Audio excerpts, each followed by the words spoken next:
Well, it's good to be with you, and this is just one of our favorite things to do is hang out with young people because it reminds us of what that was like. And it's so good to be with you. But I just want to jump right in here. Do you guys remember the movie Talladega Nights? You guys remember the movie? The Ballad of Ricky Bobby. The Ballad of Ricky Bobby, I believe was the subtitle, right? That was an amazing movie, but I want to call your attention to one scene in that movie. And you probably remember the scene. Do you remember the Applebee's scene? You remember the Applebee's scene? So in the beginning of the movie, right, this whole movie is about what? Ricky is a NASCAR driver who lost his wealth, he lost his wife, he lost his fame, and he's spending the entire movie trying to earn it back. That's the goal. In the beginning of the movie, when Ricky's young, his dad is been invited in for career day, right? And so dad's there for career day. He's highly offensive to the teacher, but he's talking about what it means to win, right? And because he offended the teacher, the janitors throw him out into the street. And you probably remember the scene where Ricky's dad looks back at him as everybody's looking on as his dad gets thrown out into the street. He looks back and says, "Remember, Ricky, if you ain't first, you're last." And then we flash forward to the other part of the movie where he gets kicked out of the Applebee's. And now they're fighting in the street. And Ricky is trying to reconcile that moment with his dad. And he says to his dad, "Dad, I did what you told me to do. I did that. If you ain't first, you're last." And his dad says, "What are you talking about?" And Ricky's like, "That thing you told me on career day, if you ain't first, you're last." He's like, "Ricky, that's not true at all. You can be first, you can be second, you can be third, heck, you can even be fourth," right? That was sorry, I'm from Southwest Virginia, so I'm trying to do my best Ricky Bobby impersonation. But it's this funny scene because Ricky says what? He says, "Well, wait a second. I lived my whole life based on that. I lived my whole life based on that. Now what am I supposed to do?" And Ricky's dad says, "Well, that's the $1,000,000 question, isn't it? Because sometimes we live our entire life based on one thing that we heard when we were younger, or one thing that happened to us." And so the title of our talk today is about completing the thought. Completing the thought. So I'm going to jump right in here. We're going to jump right into the deep end. Is that okay? Does everybody kind of do that? I can't hear you. The mask, it's muffled. It's like it's a muffle. All right, that's what I'm talking about. So I'm going to jump right into the deep end here. When I was about 7 to 8 years old, I was sexually molested by an older kid. And when you're 7 to 8 years old, and something like that happens, you don't have the mental capacity to know what that is all about. Like, what's happening? You don't know that it's wrong. You don't know that it's not your fault. You don't know any of those things. And you don't even know how it's going to impact you over the next couple of decades of your life. You don't know how it's going to shake your identity to the core. You don't know how it's going to make you question your very purpose. You have no idea what it's going to do in that moment. So what happens? Well, at the brain level, at the subconscious level, when something like that happens to a child, it gets stored as an incomplete thought. Why is the thought incomplete? Because the child doesn't understand the full context. The child doesn't understand what's right from wrong. The brain's not ready for that yet. So it gets stored at an incomplete thought. So today what we're going to talk about is how to overcome those moments from the past, those hurts, those pains, those rejections, those betrayals. We're going to help you know how to use them to help others to live a fulfilled life. We're going to equip you to do that. So we have the opportunity to speak around the world about purpose and leadership and engagement. And oftentimes people will come up to us and ask us everything from what is purpose, and is my purpose discoverable, or am I too young to find my purpose, or am I too old to find my purpose? And so today we're going to help you kind of unlock one core element of your purpose here together. But it's interesting because we all have a general purpose. We all share in this general purpose, and it's 3 parts. It's love God, love people, and introduce others to a loving relationship with God. We all have that purpose, and it's beautiful. But we all have a specific purpose as well. That general purpose, love God, love others, and introduce others to a loving relationship with God, that's not going to necessarily inform your partner choice and who you end up with. It's not going to inform what you study. It's not going to necessarily make clear that very next step. But your specific purpose, which is what you have inside of you to help other people, it will. You're at an age in your life where decisions can feel overwhelming. You don't know what you should do, you just know what you could do. And so you have so many options, and so you're wanting to create a decision-making mechanism inside of your brain, which is your purpose, to help you determine what you should do next. So that way, every single step, whether that's your next job, whether it's that next move, whether it's what you're going to do after you graduate, everything comes in true alignment with your purpose. Because let me tell you this, when you find your purpose, it's like someone from the future threw you a rope and started to pull you out of the muck and the mire, or like quicksand. I don't know if you guys remember when you were kids, but it seemed like quicksand in all the cartoons growing up was a much bigger deal than it is when you actually grow up. You're like, every cartoon really wanted to cover quicksand. Turns out, as an adult, this is a completely useless skill set that I have. I've yet to encounter some quicksand. But when you find your purpose, you have that clarity that it's like you're getting pulled out of indecision, and so you know exactly what you need to do in that exact next step. And so that's what we're going to chat with you about here this morning. But there are a lot of myths out there about purpose. A lot of people come up to us and they say, oh yeah, I think I know what my purpose is. And 10 minutes later, they're still explaining it. So still having a clear understanding of your purpose and how you articulate it to others is going to be really important. But we want to share with you two of the biggest myths that are really holding you back from not only finding your purpose, but using your purpose. One of those myths is passion. That is probably one of the most overused words. And when it comes to discovering your purpose, using it effectively in your life and your career to make a difference in others' lives, to find fulfillment, passion can be very misleading. I mean, how many of you have heard your friends say, I'm passionate about this, or I'm passionate about that? Or they say, I'm passionate about singing, and you're like, maybe you shouldn't be, right? Maybe you shouldn't be. Sometimes we're passionate about things that we're really bad at. But what's interesting about passion is kind of found in its definition. The Oxford Dictionary places the definition on passion as this: a barely controllable emotion. So when you take the definition of passion and put it kind of like a Mad Lib in place of words and phrases that you hear, talking about passion, you're like, it doesn't sound as responsible, right?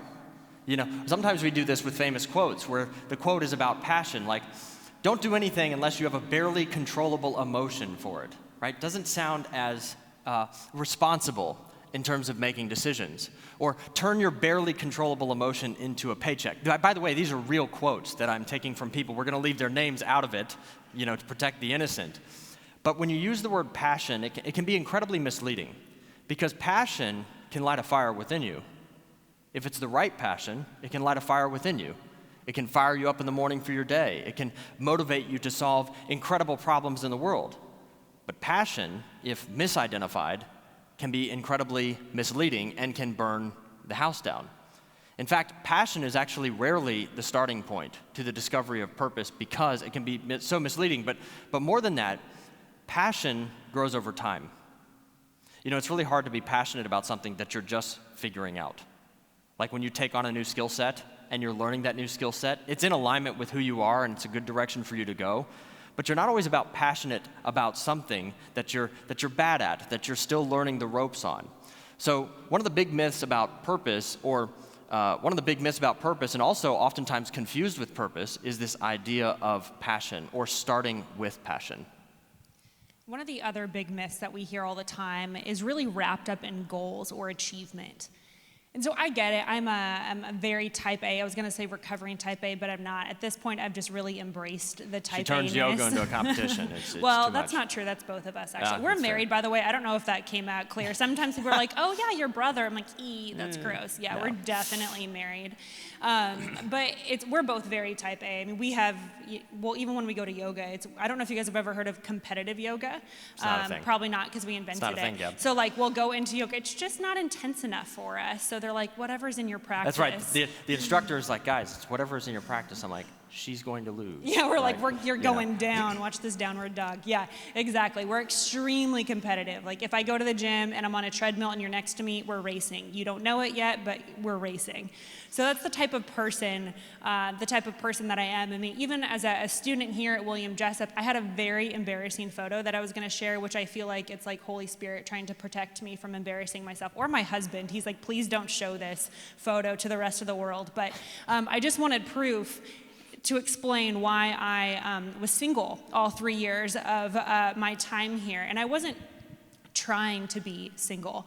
Some folks are like, I'm dating Jesus right now. I'm just really spending some time with the Lord. Or they're like, I don't want to date. I'm really working on myself. That wasn't me. I was trying to not spend time with myself, actually. I was like, are you my husband? Are you my husband? Wait, no, definitely not you. You're not my husband. And it was this wonderful journey that took some time, and then I finally found Brian, or Brian found me on Facebook, of all things. But we'll talk about dating later. But during my time here, I actually wrote my first book. I wrote my first book leaving my senior year of high school, coming in as a freshman here at William Jessup as a public policy major. Are there any public policy majors? Yes. All right. Thank you. Well, there were 6 when I was here, so hopefully there are more than 6 now, and it was an incredible experience. I had my first book signing right next door, and I tell people that now, not that I was single, they got that part, but that I wrote my first book when I was 17, and people are like, wow, oh my goodness, that's incredible. And then I have to explain, no, really, I was like 5'9", I had like more braces than teeth, I was really socially awkward, like I had a lightsaber in my car just in case of, I don't know, whatever. Yeah, that's, maybe some of you guys have that now and that's cool, I'm just telling you there's a future, okay? Nerds unite. So that's kind of the context of where I was at, where I felt like, even just me writing this book was another achievement. Because for me, I grew up, as many of you probably have, in kind of a functionally dysfunctional household. Everybody's got dysfunction in their household, whether it's parents or siblings or cousins or, whatever that is, the dynamics. And so because of that, early on, I learned that, and I was the baby in the family. Do I have any babies in the family? Yeah, we're the best, to be honest. Like, the family was incomplete until we got around. Brian's the oldest, and so he takes charge, but I'm the baby, so I do nothing. But I remember growing up really getting addicted to achievement, because achievement felt like the only thing that I could control. It was being the best at sports. It was being the best in my class. It was being the best in whatever project I was working on at the time, all the extracurriculars. And I think oftentimes we assume that that's our purpose. We're checking stuff off this proverbial list of, okay, great, I'm going to college. Okay, then when I graduate college, I'm going to get a job. And then after I get a job, I'm going to get married. And then I'm going to have kids. And you're creating a timeline for yourself and assuming that the timeline of life is your purpose, and it's not. A lot of times we put off this, even the discovery of purpose, for this perfect moment. I hear all the time from folks, and like I said, when we speak, a lot of times people come up to us and they'll say, Brian, Gabrielle, how is it that someone who swore that they would not wake up in 10 years in the same place that they're at, wake up in 10 years in the same place that they're at? What is it? It's pretty simple. When you have that feeling inside of you that you're uncomfortable, or I kind of describe it as a vibration, or there's this, physical reaction to being where you're at, and you know that you can't stay where you're at. When you have that moment, because you've probably had it, you're going to have it again, that's Holy Spirit inside of you awakening. There's this vibration saying, there's a physical reaction saying, you need to pay attention to this moment. You need to make a change. You need to take a step. And those people who wake up in 10 years without growing, without changing, who kind of fall into a career and let life happen to them versus because of them, really they get into this place because they don't listen to that voice, that physical reaction, that Holy Spirit moment to recognize that this is the time, this is the moment for them to discover who they are and what they have inside of them to be able to help other people. And so recognizing that goals are important, but goals aren't your purpose. Those goals that you have set for yourself, those are going to be mile markers on your way to using your purpose. That relationship that you're going to have, that marriage, those kids, that's all part of you using your purpose. That's the platform for your purpose. We have a friend of ours who we were kind of helping him through. He was going through a season that was a little hard, and he was trying to figure out what's his purpose in life and what's next for him. And I remember we asked him, we said, well, what do you think your purpose is? And he's a young guy, has a young family, and he said, yeah, well, I think my purpose is to be a good dad. We said, okay, well, so what was your purpose before you were dad? I said, okay, I think my purpose was to be a good husband. Okay, so how are you a good husband? He's like, well, I provide for my family, like I have a good job, a stable job, a steady job. Okay. So is your purpose to make money? Well, no, it's not. Okay, great. So how do you provide for your family? Well, to make money. And then you said to provide for your family was your purpose. Like, well, yeah, so it's not to make money. And he just finally looked at us at the end, and he had realized that this entire time, he was really just putting his purpose in a role he was playing and not what he was providing others, by really understanding what was unique about him, that purpose inside of him, and unlocking some of the elements that we're going to share with you here in a moment. So if you've ever needed a definition of purpose, because purpose, would anybody agree that this idea of discovering purpose is kind of emotional? Can I get an amen on that? This whole idea of discovering purpose is emotional. I think so. And that was kind of my story, is when we wrote this book, and if anybody, I'm not Oprah, but I'd love to give away this book if you find that tag under a chair. Did you find that tag under a chair? It's not under your chair? I'm sorry. Sorry, I can't give you a book, like the soup Nazi from Seinfeld. Can't give you a book. No book for you. All right, back to what's important. So if you've ever needed a definition of purpose, here it is, especially when it comes to living a life that is fulfilled. Purpose is what you have inside of you to help others. I'll say that one more time. Purpose is what you have inside of you to help others. And then another word that's really important when it comes to purpose is fulfillment. Fulfillment is the result of helping others with your purpose. That's how that relationship works.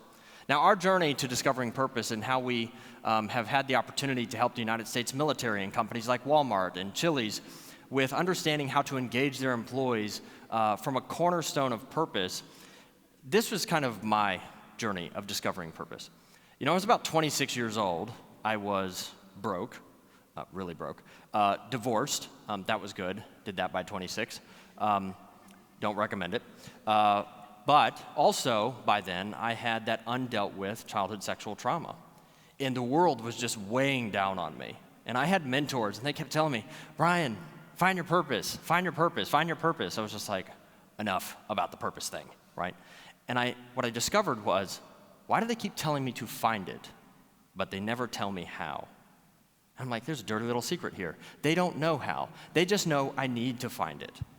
And I found the discovery of purpose to be incredibly emotional, like that I needed to drive to the top of a mountain and watch in a sunset and hope it wasn't raining that day, or book a trip to Hawaii that I couldn't afford and go find myself. When it comes to purpose, it's been very, very emotional. And I was working for one of my mentors at the time, selling full commission sales, really needed money. Remember, I was broke. And this lady was on the phone with me. And I was selling self-help products. Context to this story. I was selling self-help products, and this lady said to me, Brian, I can't buy anything from you. I don't even know my purpose. And I'm like, I'm with you, baby. I don't even know my purpose. I don't know my purpose either. So I encouraged her. She got off the phone. It didn't sell. That wasn't good.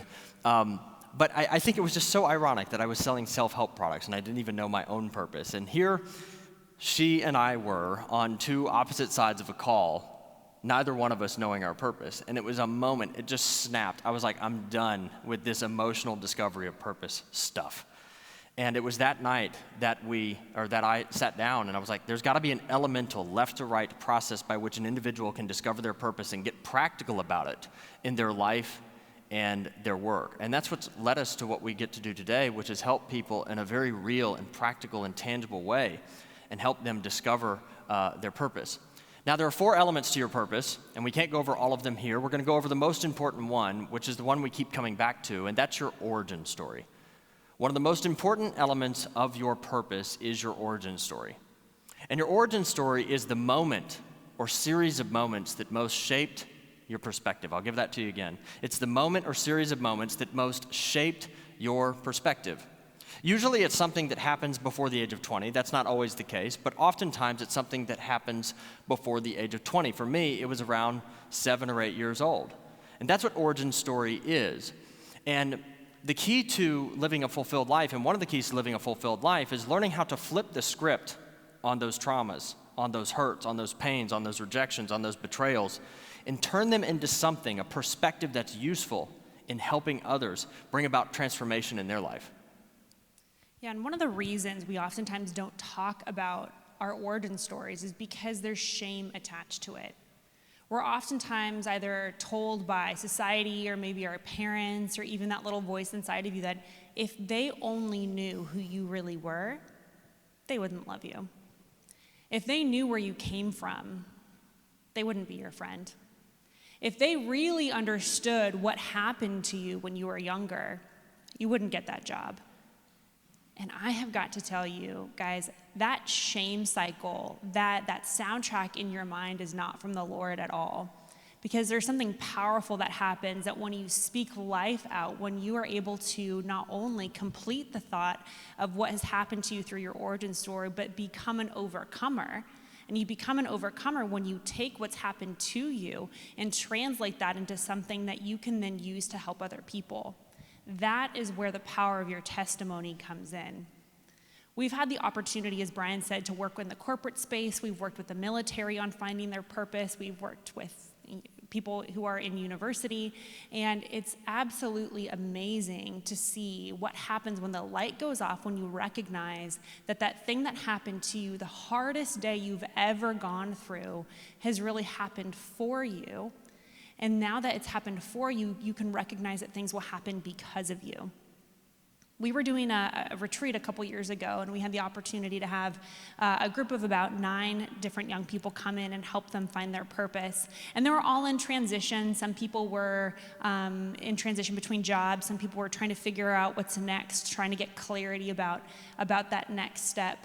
And that was almost the name of this book. It's called The Purpose Factor, but it was almost called Figuring Out What's Next, because absolutely everyone we talked to was like, I just need to figure out what's next for me. And so now it's just a chapter in the book, so you still got to go check it out. And I remember we were having this moment. There was a young woman there named Grace. Grace is this absolutely beautiful young woman, and she came in, and she was working at a nonprofit in DC. She didn't know what her purpose was. She was in the faith space, and she was like, I feel like I'm made for something more. So throughout your life, there's going to be those moments, like I mentioned, where you have this kind of feeling inside of you that you're uncomfortable. And you don't know why you're uncomfortable. But when you have those moments, you have to listen to them. Because that's, again, your body awakening you to realize that you need to get ready to make a change. And so Grace was having this moment with us while we were in this really beautiful home in Charlottesville, Virginia, where we had this event. And so Grace came in not knowing what was next, knowing that she was made for more than what she was doing, but had no idea what to do. We worked with her on her origin story. We helped her identify that moment that most shaped her. When she started to recognize that moment, for her, she was rejected from her parents. She was kicked out of the house at a young age with her siblings and was really kind of put in a position where she was needing to take care of others at a very young age. And so now, as we started to work through these moments with her, she recognized, oh my goodness, that's why I'm so drawn to international nonprofits and ministries, to help people feel at home. That's why I'm so interested in the event planning space, because I want to make other people feel celebrated and welcomed, because I never felt celebrated and welcomed. So at the end of this process, we're helping her clarify and go back to that single moment in her life that most shaped her. She starts crying. We're all ugly crying at this point. And now Grace understands that that moment didn't just happen to her, it happened for her. So now she started to flip the script on everything, that traumatic moment in her life, for her to be able to, as Brian's been talking about, completing that thought. This really powerful thing happened at the end, where she then realized that she had permission all along. She was waiting for permission from her parents. She was waiting for permission from getting more degrees and certifications, from her boss, from her friends, to say, you can go forth and do something with your life. And she realized in that moment that her purpose was her permission, that thing that God had put inside of her all along in order to help people. A couple weeks later, we got an email from Grace, and she said, "Sorry, guys, I haven't really been very communicative. A lot's happened." Long story short, she had left her job. She had gotten a job offer by the White House. She had gotten a full-ride scholarship to Oxford. She had gotten her dream job, which was working for the World Food Program. And she was in a place where she now understood that everything in her was now released. And so she had a powerful moment. Oh, and then just 2 weeks ago. Oh, this was interesting. I'm scrolling through social media. I like to keep up with all the people that we've helped. I love doing that. And I guess I'm swiping through, was it Facebook stories? I don't do social media well. Facebook stories. And I come across Grace's Facebook story, and she and her team, because she works in the executive leadership suite of the United Nations World Food Program in Rome, and her team was just awarded the Nobel Peace Prize. Right? So cool. I know. Right? That's awesome. So this is someone who felt that they didn't have permission, that they had this thing that happened to them as a child that prevented them from having the mindset necessary to get out into the world and help people. But she flipped the script on that. She was able to articulate why she was grateful that that happened to her, and it gave her a unique perspective to make people feel welcome, to want to help people. And in a matter of 3 weeks, quits her job, moves to Rome, gets hired in the United Nations World Food Program. 3 years later, her team's awarded the Nobel Peace Prize. You see, the other fascinating part about that story is most people underestimate what they're capable of in the fullness of their purpose. Most people, right? Because in periods of transition, when you don't know what to do next, you have something that's undealt with, that just plays on repeat in your mind, it's really hard to dream as to what's possible for you or what God has for you. And that was the case for Grace. Because if I had said, "Hey, Grace, do you think that one day you'll win the Nobel Peace Prize on a team?" She'd be like, "You crazy?" Right? I'm just trying to figure out this assistant job that I don't like right now. That would have been the response. So most people underestimate their purpose, or underestimate what they're capable of in the fullness of their purpose. So coming back to this idea of your origin story, right? Coming back to this idea of how to complete the thought. Because there are these moments in our life, there are these hurts, there are these traumas, there are these things that play on repeat. I've heard clinical psychologists describe it like this: when you go through some kind of trauma or you go through some kind of hurt, what actually happens in your brain, unlike normal thoughts, which just flow normally, right? Easy to understand them, easy to process them. But when it comes to things that happened to you when you were young, those incomplete thoughts, it's like this, right? It's trying to process, but you can't process. So that trauma, that hurt, that pain continues to play on repeat, and it doesn't let you go, and it keeps you trapped in this shame cycle over and over and over and over until you figure out how to get those thoughts flowing again. Well, part of getting those thoughts flowing again is to go back to that place, to go back to that moment, to go back to those series of moments and develop a full picture around what you couldn't understand at the time. For me, I was 7 to 8 years old. I didn't understand what was happening to me was wrong. I didn't understand that I wasn't at fault. I didn't understand how that was going to shake my sense of identity and purpose for the next 2 decades of my life until I finally was able to deal with it. But when I was able to go back after talking to therapists, pastors, lawyers, all kinds of folks to try to understand what had happened to me, I finally understood that it wasn't my fault. That had nothing to do with me. That trauma was not my fault. When I saw the full picture of how it had impacted my shaken sense of identity and purpose, I was like, well, wait a second. Here's what I'm grateful for. I'm now grateful that overcoming this moment has given me the perspective to know, better than most, what it's like to have a shaken sense of identity, a shaken sense of purpose. And now I can work through empathy and understanding to help someone discover their purpose and overcome their traumas and overcome their hurts. You see, completing the thought is really 2 parts. If you've got that thing in your life that you've never really felt that you were equipped to deal with, it's 2 things. What about that moment did I not understand? What about in that moment could I not see? What kind of triggers does it have in my life today when I'm in an interaction with someone? Maybe you were in a home that was a very loud home, right? Maybe it was emotionally abusive or physically abusive or something like that. And it caused you to see that conflict was always dealt with like that. And so even in the workplace or even with friends, there are those trigger moments from back to your childhood where you're like, that's just how I deal with it. I just yell and I scream and all this stuff. To go back to the place and realize that that wasn't the right way to handle conflict. To go back to that place and fill in the gaps and fill in the perspectives that you didn't have then so that you could see the full picture. You see, processing that in your mind, getting those thoughts flowing again, is to develop a full picture and context around what happened so you can understand in the fullness of that, what's the perspective that I now have to help people?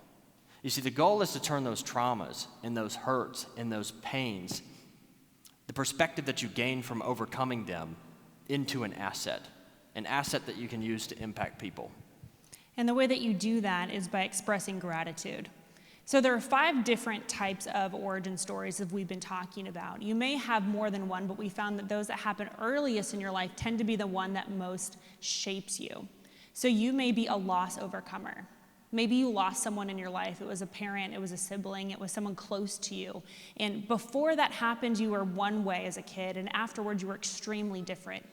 If you're a loss overcomer, you're more likely to look for how you can care for one another. You're very empathetic, you're caring, or you're closed off. You could really decide one of 2 ways how you're going to react to something in that way.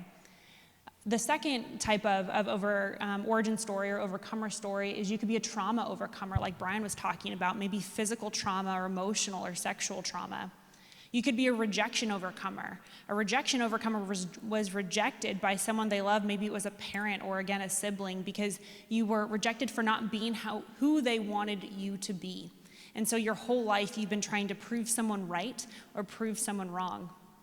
You could also be a failure overcomer. And a failure overcomer is someone who messed up. It was something that it was your fault. It was a fault of your own. And because of that, you now see everything as a failure, and you're very sensitive to that. And the final type of origin story or overcomer story is someone who's been betrayed. So you're a betrayal overcomer. You trusted someone and they turned their back on you. And the way that you complete the thought is when you go back to that moment and you start to express gratitude for it. When you start to say, I'm thankful this happened to me because it's given me this perspective, something powerful happens. The other day I was on a phone with an older gentleman who'd been laid off during COVID, and he was extremely bitter. He said, this is the worst thing that's ever happened to me. And I let him talk for a bit, and then I interrupted him. I said, you know what, Bob? Why are you thankful this happened to you? He goes, well, I'm not. I was like, but what if you were? What if we pretended like you were thankful? Why would you be thankful this happened? He starts to explain how now he has more time with his family, and now it's really caused him to think about what makes him truly happy. And now he's able to really consider, what is my purpose in life? And by the end of the call, he's now thanking God that he got laid off, where 5 minutes before, that's all he could complain about. You flip the script on things that have happened to you when you start to express gratitude, because that's when you start to recognize that you can use that to cause things to happen because of you. And that gratitude piece is huge, right? And Gab, you're going to get to Paul being in prison and how that's a great example of what it means to complete the thought. But articulating gratitude for something is how you overcome the shame. It's how you overcome the bitterness. It's how you take control over what happened to you. You see, gratitude is powerful. There's actually brain science that shows when people are articulating gratitude or meditating or praying, that it actually triggers something called the parasympathetic nervous system, the rest and relaxation response instead of the fight or flight response. Have you ever been finished praying and you're like, I feel so much better, right? Or if you've articulated gratitude, I feel so much better about this. That's why. That's because it's triggering something in your brain that is totally different. And isn't that amazing, right? That the God of the universe would design us to experience rest and relaxation when we articulate gratitude and praise for him. Yep. So we wanted to share with you guys, I thought this is really, really powerful. So when Paul's in prison, he's basically quarantined, or his version of it, not able to see anyone or talk to anybody, and he's in this moment here in Philippians. He talks about in Philippians 1:12, and he says, and I want you to know, my dear brothers and sisters, that everything that has happened to me here has helped to spread the good news. For everyone here, including the whole palace guard, knows that I am in chains because of Christ. And because of my imprisonment, most of the believers here have gained confidence and boldly speak God's message without fear. And so in this moment, Paul is now completing the thought. He's getting instant context to the pain that he's in. And that's the message that we want to bring with you here this morning, is that there's context to the pain, there's purpose to the pain when you start to complete the thought and recognize that you have the authority and the ability to use everything you have inside of you to help other people. And what's amazing, too, is that process never ends. Because earlier in that chapter, it talks about, he who began a good work in you will complete it until the day of Jesus Christ. Remember that part? Why does it say until the day of Jesus Christ? Because you'll never lack context after that day. You'll never wonder why. Those pains, those hurts, those traumas will be gone. They will be over. But this is a lifetime journey of unpacking those things that have either happened to us or because of us. Sometimes it's a failure. A lifetime journey of completing the context and articulating gratitude for it and flipping the script on it and turning what you thought was like this debt, this thing in your life that you wanted to hide, and turning it into an asset that you can help others through encouraging them and transforming their lives. So I think it's very powerful, and it's also very true that completing the context to the things that you've been through is a lifetime process, to peel back those layers and continue to look for ways that you can turn that into an asset that you can help someone. I want to encourage all of you, because in this time of your life, there's a lot of things going through your head, right? Social media, Americans get hit, for example, with over 3,000 media appeals per day. Podcast, advertisements, radio appeals, billboards, constant media messages over and over and over, right? And I want to encourage you, because in a world like that, it's really easy to think, I could do a lot of things. I got 100 things I could do. I don't know which I should do. And in this moment, you're probably feeling like, I don't know what I should do with my life. Will my life matter? Who am I? All these questions kind of go on when we're going through our schooling and we're going through our growing up years. And I want you to know that all of that distraction, really, it's just a lie meant to knock you off kilter from your purpose, and that you really are going to do something truly amazing and truly great with your life. And I don't want you to ever be afraid of making decisions, because when you feel like you have to make a lot of decisions, we typically avoid making decisions. Or if you feel like you could go this way or go that way, you're like, well, wait a second, but if I go this way, then I might build up regrets for not having gone that way. But see, what's so powerful about God is that he can redeem the good and the bad for your purpose. He can redeem the good and the bad for your purpose. So even if you pile up regrets for later, even if you do that, you'll be able to flip the script on the regrets and turn those regrets into perspective and turn those regrets into wisdom and turn those things into assets. You see, you win either way. Paul's sitting there, he's like, let me out, keep me in. Kill me or don't kill me. I don't care, because the gospel is going to be advanced anyway. He sat there in prison wondering, oh my gosh, should I don't know, should I die or should I not die? In his mind, it was whatever helped others the most, whatever advanced the gospel the most. So don't be afraid to make a decision. Don't be afraid to discover your purpose and get that kind of clarity and move in a direction and be confident in it.